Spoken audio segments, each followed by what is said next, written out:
What if Super Mario Kart had a sequel? We know it's had lots of sequels, 7 or something, but we mean a proper sequel, a 2D sequel, on the SNES, as it should be.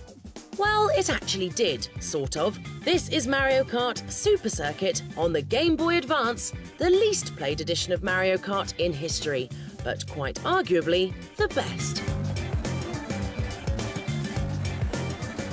It depends how you like your Mario Kart, but in many ways, Super Circuit is the quintessential Mario Kart experience. It's a colourful cartoon racing game combining spectacular tracks with an assortment of randomised weapons and power-ups to keep things interesting. Super Circuit draws from both Super Mario Kart and Mario Kart 64 in just the right ways, including everything you think of when you think of the franchise, with none of the frills and none of the gimmicks.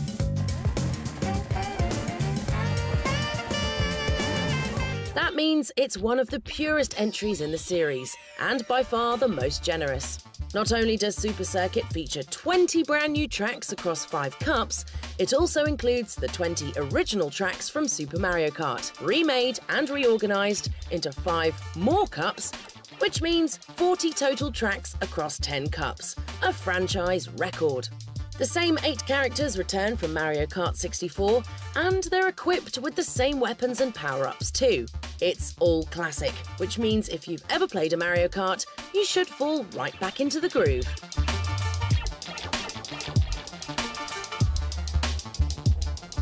Where Super Circuit stands out from Super Mario Kart and Mario Kart 64 is in its variety and imagination.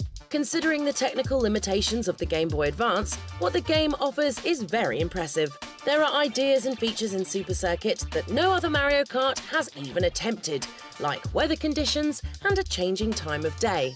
It's a layer of polish and refinement that normally isn't seen, and this is even more impressive when you consider that Super Circuit was developed by a team who had never worked on a Mario Kart game before. Nintendo's Intelligent Systems division are responsible for the Fire Emblem, Paper Mario and WarioWare games, a history of quality that more than speaks for itself and only makes us wish they'd get to work on another Mario Kart game in the future.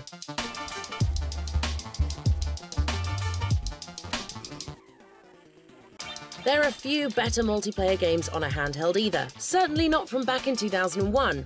With support for up to 4 local players, including 3 other players who don't have a cartridge of their own, it's a generous experience, even if you have to play shackled together by a link cable. Still, by existing on a handheld and by requiring as many consoles as you have players, multiplayer is something you're likely to only enjoy on the side, rather than as the main event most Mario Kart multiplayer modes are known for.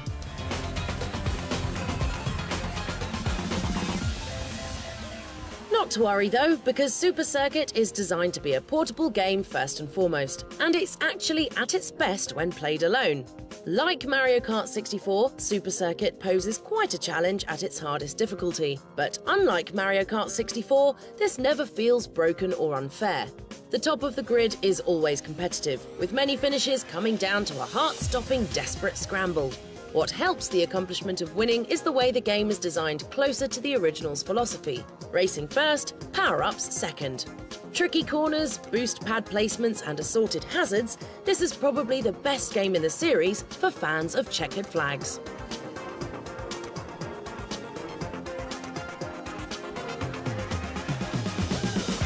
Mario Kart Super Circuit is easily one of the best games in the small library of the Game Boy Advance.